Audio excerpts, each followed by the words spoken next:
Hi guys, welcome to Leap of Faith. Mom, what are you doing?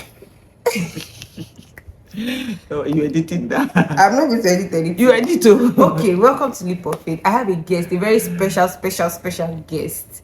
I have my mom with me, and this is a very special episode.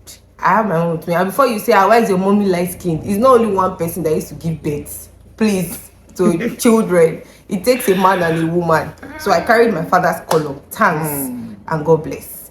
Anyway, so this is my mom, and today we're just going to be sharing stuff. I'm going to be asking her questions and she's going to be sharing stuff. But before I ask you questions, maybe introduce yourself to the people. My name is Lovina Inaku, Faith's mom. It's good to be here. Good to have me here on your hot seat today. Yeah, hot seat. It's not hot though. Anyways, so let's go straight into the video, right? A little backstory.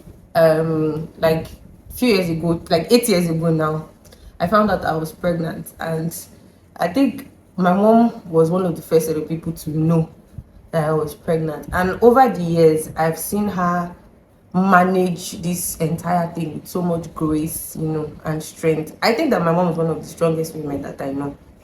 And so I said, you know what, I have to bring her here because I like to tell stories, and I always believe that every one of us have lessons to share, experiences that we have had. And I say that experience is the best teacher, but it doesn't have to be your experience. So today I just want my mom to give some perspective right into that. I was the one that was carrying a child outside of wedlock, but to a greater extent it affected her in such a way because they were my parents now, they were very present in church. They were prominent people in church. So let me start with that, right? So when I came to tell you that I was pregnant, what was on your mind? Like, how did you take that news in retrospect? Wow. Well, thank you for having me here once again. I remember vividly 2017, around is it September, October. Then I was in my place of business when you called me around. Oh, that was like December. Okay. 2017 was December. Okay, yeah, for November, December. Then I was in my place of business when you called me that I should meet you up somewhere. I was like, why can't you come to the shop? You said that you cannot come, that I should come. I was just wondering. In fact, many thoughts in my mind, like, what is happening? Is she okay? Is anything, does anything happen to her?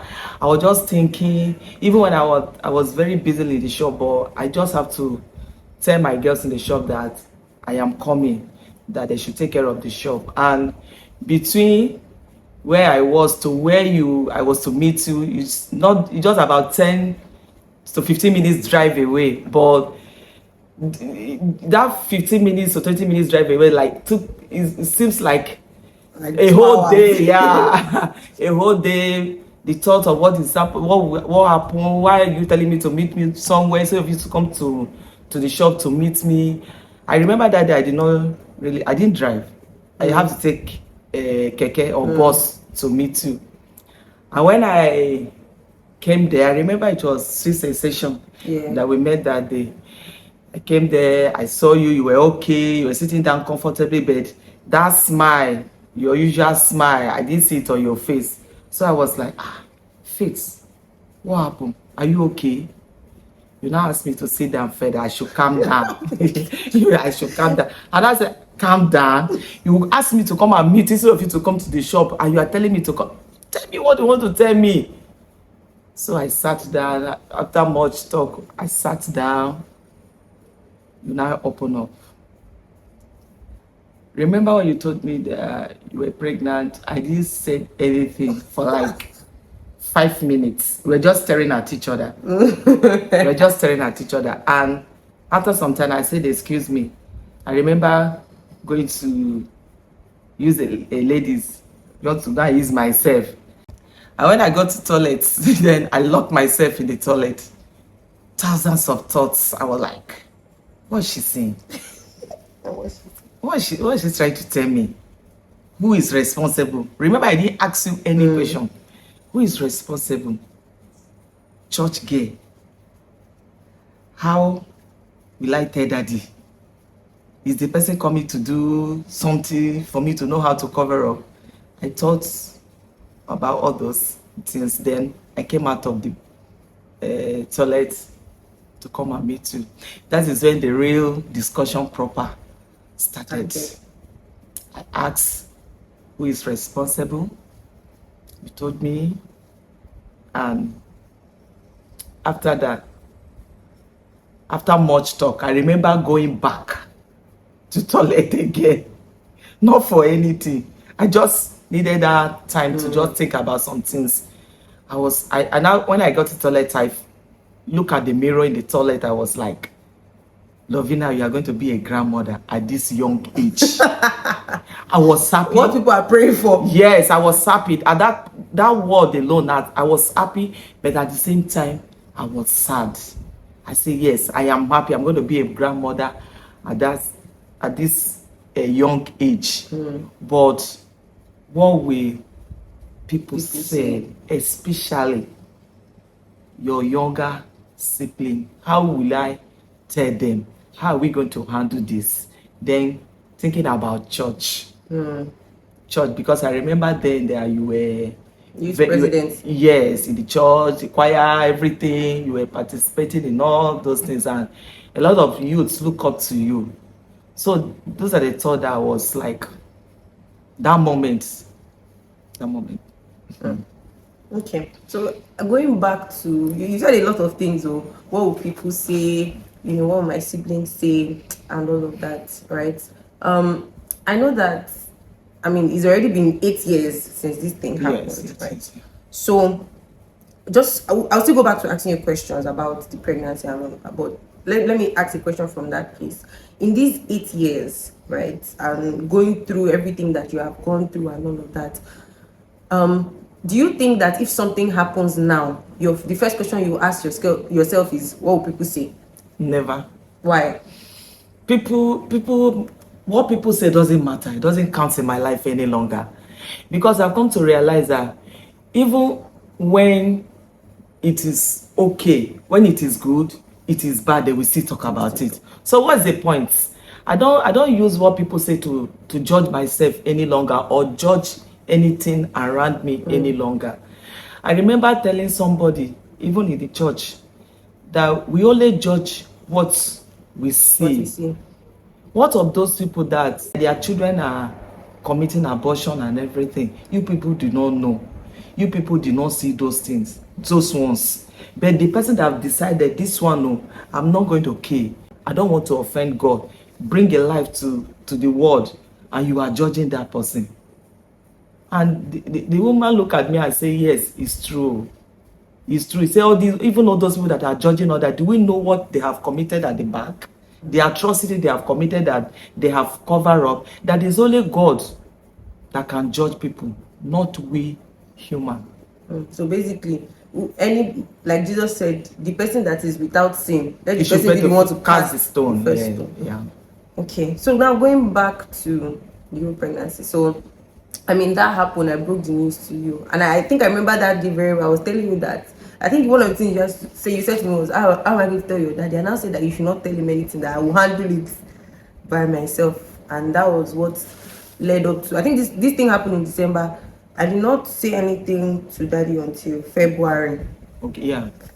February. So I remember that it was February that I left the house, right? So in the time that I left the house, what was the house like? What was the discussion like? How did you handle that situation with your husband? Okay, after you left the house, right? Okay.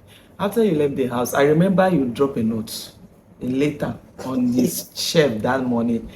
And you know, that period, you people usually go to church in the morning. Yeah. To pray? Early morning prayer, yes. Early morning prayer, yes. When he asked Sophia, I said, you have gone to church.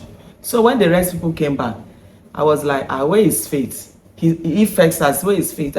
Faith is not in the church. That Faith did not come to church. Wisdom said the same thing. Victoria said the same thing. That Faith did not come to church. I said, But she's not in the house. Did he tell people that she's going anywhere? He said no. Daddy was curious, like, where would she go without telling anybody in the house? I said, okay, let's wait now that she's not a baby. Maybe she went out, she will come back. It's already 12 noon. We did not see you. In the evening, did not see you, and none of your number was going through. It was Daddy. You know, Daddy like arranging things, so he was just arranging his shelf. When he now noticed the letter, so he went through the letter and give the letter to me. I remember lying down on the bed. That day was on Saturday. Was it Saturday? No, it was a weekday. Well, I don't think it was Saturday. Because we were all home that day. I don't know where we were. Why we were. So he was at home too. He now gave me the letter. I just jumped up from bed. I was just staring at the letter. After reading the letter, I was just looking at it again. In that moment, we didn't talk to each other. The next thing Daddy said, I knew it. I knew something was wrong. Are you serious? Yes, I knew something was wrong. This is not the faith I used to know. This is not the faith I used to know. That faith knows that something is wrong. That faith knows that something is wrong. He said, didn't you notice her behavior lately? Did you see the way she behaved this lately? Didn't you see the way she's not free in the house? Even if you talk to her, that her response is not like before. Me, I know, so I didn't say much. I was just looking at him. I was speechless. I didn't talk. I was just looking at him. And I said, well, he's no longer a baby. I've done my part. At least she's no longer a child of 15, 16, 18 years, whereby I would say she's still a baby. She's a grown-up lady, and at least she's done with school. That is what he just say at that moment. So nobody will say I did not play my part. I've played my part as a father. I've given her the best education I can, and it's just that I wanted her to make a good thing out of her life, to take care of herself and be responsible. I'm sure if he was alive, I would be doing my doctorate by now, my PhD. Yes. So after that evening, I won't lie to you, the house was so cold. For the fact that nobody know your whereabouts that particular day. Nancy was just pressurizing me. Wisdom was just asking. I said, you'll be okay. Don't worry, faith will be okay. And that particular day, the house was so cold. Even the food, I remember cooking that day for the first time that Wisdom did not finish his food. Wisdom did not finish his food that day. He was worried, and I can see it in their eyes that everybody was worried. Everybody was just wearing this sad face that day. I think. I've not heard this one before. So the way you are hearing is how I'm just hearing it for the first time. But I can imagine, because even me, where I was distraught. Like, let me know, thinking about it now, I think that was the best thing that I could have done. Because when I think about it now, I just know that it was God that led me to that place. Because when I got there, the person I was with was also pregnant, right? So she could sympathize with me, and then I started following her to church. And it was in that church, I don't know, there was just something about the love of God that I was just learning in that place, because I was already condemning myself that, look at what I made out of my life. You know, I felt very worthless and very useless. But it's like God just puts me in that place so that I can know that, oh, he loves me. Because I would say that it was when I got there that my faith in God was even strengthened. Like, I started to pray. I started to, I was surrounded by people that they were very, very particular about faith in God, right? So after this happened, I came back, and then people started to see me, and more people found out that, I was pregnant. So what was that phase like for you? The phase where people started to notice that, this girl get belle. Well, let me ask this, did you have any particular instance where you went somewhere and then somebody said, your daughter get belle, or I see your daughter, oh, she get belle, oh. Did anything like that happen to you? I remember when you came back home, and I took you to Mommy Olaleke's place, the counselor in the church. Remember? You remember that we went to her place. I took you to Mama's place, to Mama's house that day. I remember vividly when she saw you. Mama was like, "Hey." And I said, "Mama, we came to see you." Mama said, "What happened?" I said, "This is how I saw your daughter." Mama said, I remember Mama breathed in. She now breathed out. She now said, "There's nothing I can do. The deed has been done." That she wants to thank me as a mother that I did not do otherwise. You understand that statement? I did not do otherwise. That many mothers will not like their child to give birth to a child in that kind of this thing. That is the first step that I took, that she liked, that I should not worry, that God knows everything, that I should not bother myself, that being a counselor in the church, that she will talk to pastor like that. Then after like a week later, we women, we have a program, a workshop or so, a workshop in the church, yeah, like a training thing. I remember my former pastor there was a wife organized a workshop for women to learn how to do liquid soap or something like that. I went there that day. I went there, and you know the look on those women's face, staring at me as if they have not seen me before, staring at me. Like when you pass, the next thing people will just you know that they have said something about you. They've spoken about you. So I was like, why are they looking at me like that? I mean, you know me as your mother. I don't send you. I walk past them, I greeted them, and after the whole thing, I remember one particular woman came to meet me. She said, "Mommy Faith, please, don't take it personal. Whatever anybody said, don't even bother. You are a strong woman. You will overcome this." He said it's just temporary. That one thing, that all those people that they are looking as if they are sent. Do you know what they have done with their children's, their daughter's life? That I should not mind anybody. That's what she called me aside. That I should not mind anybody, or that or me, I don't want to be a grandmother. I said, why not? I want to be a grandmother. He said that if I don't want, that if the child come, I should carry the child and give it to her, that she will be very happy. So we just laugh over it, and we left each other. And so many instances, but I don't really let those things get to me. So moving on from there, this video, I feel like we're even going to do 2 separate videos, right? Because there is the part of having a child that is pregnant outside of wedlock, and then there's part of losing your husband while all of these things are happening, right? So I'll keep that other one for later. But it's 8 years already. Do you have any regrets, or is there anything that you wish, oh, I could have done this better, or I wish I had known this that time? Do you have any of such thoughts? No, not really. The only thing that sometimes, I will not say regret anyway. Like Wisdom said one thing one day, that we're just home. He came back from school, and it was just I and Nathan in the house.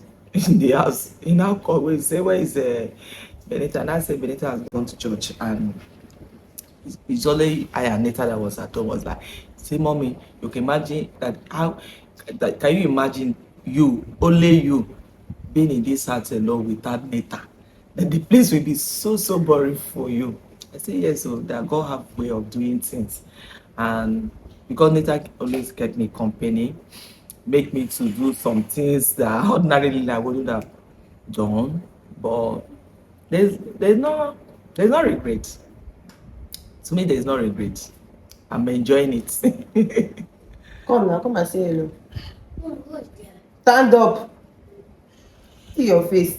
Stand up. Let the whole world see you. The grandma said you are the one keeping her company. Eh? She said you are always keeping her company. Tell her to tell you thank you. Thank you. No, tell her to tell you thank you. Let her thank you for keeping me company. Okay, yeah, bye bye. Go and eat your food. All right. So, what about anything that you wish you had known earlier? Before his birth or after or during his birth? No, generally, like before his birth till now. Well, what is that that I wish I know earlier?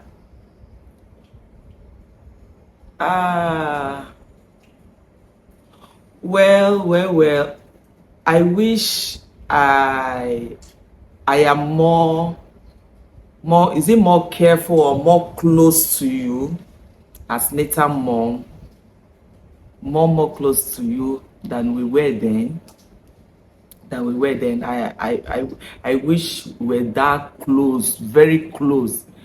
Some certain things followed have happened because I know that I was the first to know about his pregnancy, but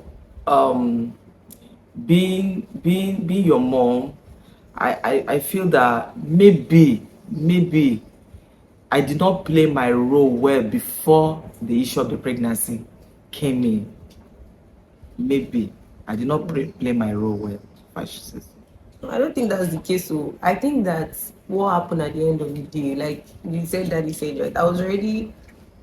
I was not a child, right? I was young, but I was not a child. So every decision that was taken consciously, right? So I don't think you should blame yourself for that. And the way I see it now, thank God for that we are here now. I look back and I just see the hand of God. In everything. So just see the hand of God in everything. So last question, right? Do you have anything to say to maybe imagine there's somebody watching this now that the person just found out that my child is pregnant outside of wedlock.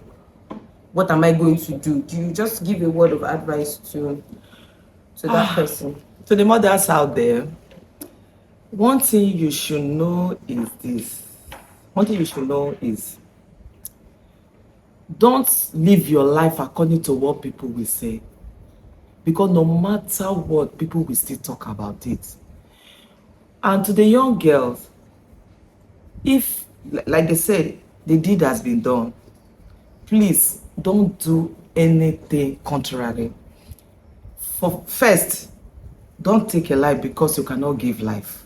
So I would advise that it's not easy. Yes, it's not easy. But after some time, you will understand better and you will never regret it.